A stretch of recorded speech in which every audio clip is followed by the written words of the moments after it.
Hey, what's going on everyone? In this video, we're doing a review of the Samsung S22B300H LED monitor. It's a bit of a mouthful, so what I'm going to do is include the model number in the description below in case you want the exact spelling. So, as I said, it's an LED monitor, and out of the box you get, these are the contents that come with it. Your VGA cable. The power adapter is split into two separate wires. Here's one part. And of course, this part connects here, and the other end goes into the power outlet. The base is here. It does attract a lot of fingerprints, as you can see, but you shouldn't be touching the base too much once you set up your monitor properly. There's just a screw in there to hold the small stand in place. Simply goes like that. And I'll screw this in later and show you what it guys looks like. And of course, the monitor itself. So basically, it just kind of there's no much assembly when it comes to connecting the monitor to the stand. It's literally just slides on top, and that's pretty much it. On the back, you have this kind of I guess a very unique design, you could say. Now it is black and it is plastic, but it has a bit of a wooden type of feel. Not too big of a deal because you should never be looking at the back of the monitor anyway.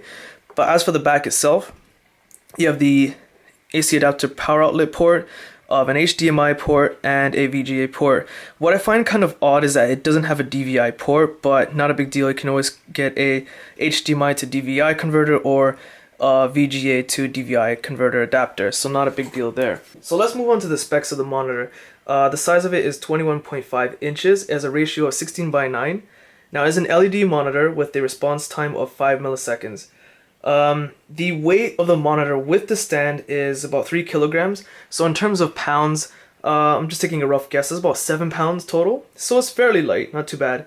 Power consumption while the monitor is on is 30 watts, and power consumption while the monitor is off and of course plugged in is 0.3 watts. In terms of design, it is very sleek. It looks really nice. However, there's a bit of a con that might throw some people off. I was able to purchase this monitor for $130, which is fairly decent of a deal. Now the con is here. Now the monitor can be tilted, that's not a problem, as you can see, and it stops when it's completely straight. You can't tilt it down anymore, not a big deal, but it tilts back just fine. However, the con is here. There are no bracket supports at the back, so you can't wall mount it at all. You must use the base stand, and for a lot of people that might be like it might be like the total non-selling factor. They might want to avoid this monitor, but to me personally it's not a big major deal, but for some people it might be. And you are limited to the amount of ports available here, as mentioned. There are no speakers on this monitor. There are no additional ports at all. What you see at the back is what you get. Now, even though the monitor can adjust backwards, it does have some preset themes, or preset settings rather, that tries to compensate for the lack of more adjustability. As I said, you can't wall mount it, and the preset settings can be accessed from here. So let me show you that right now by plugging in the monitor to a computer. Now in terms of general performance, the monitor does a fairly decent job. It is very crisp and clear. However, because this monitor, whatever's being shown here, is being recorded through my camera and then being played back onto YouTube, you're actually losing a lot of quality. So the way you guys are watching the monitor now doesn't know justice, but seeing it in person is very, very sharp and clear. It's very phenomenal. I have to say I'm generally impressed with the monitor overall. And as for those preset settings I was talking about, let me see if I can show you guys.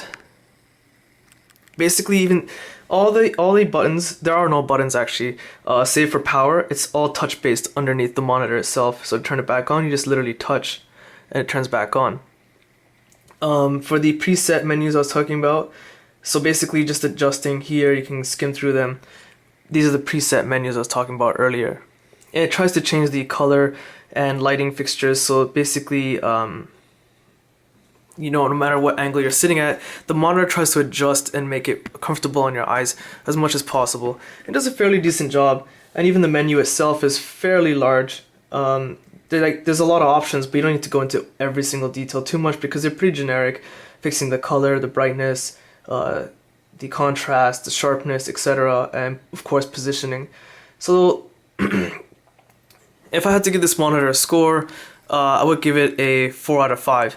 Now it's a very sharp monitor, it's a very good price, it's 21.5 inches LED monitor, And the downside, however, is that you can't wall mount it. And I am kind of disappointed that it supports VGA and HDMI, but not DVI, of course.